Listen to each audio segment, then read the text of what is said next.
Ήταν πολύ ωραίο, είχε πολλές εμπειρίες, ήταν πρωτόγνωρο για μένα και τέτοιο σχολείο δεν έχω ξαναδεί. Έμαθα βασικά πράγματα για τη ζωή μου που θα φανούν χρήσιμα για όλους, πιστεύω, και θα έπρεπε να τα κάνουν σε όλα τα σχολεία αυτά που δεν τα κάνουν. Και ότι έμαθα οικονομικά, υπολογιστές, job shadow, ψηφιακές δεξιότητες και τι άλλο. Για την εμφάνισή μας, για τη δουλειά. Πηγαίναμε σε διάφορες εταιρείες και βλέπαμε πώς εργάζονται οι εργαζόμενοι.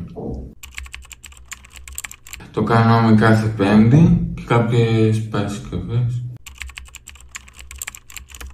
Θα κερδίσει μια δουλειά, πολλές εμπειρίες και βασικά πράγματα για τη ζωή του που θα τον βοηθήσουν για όλη του τη ζωή.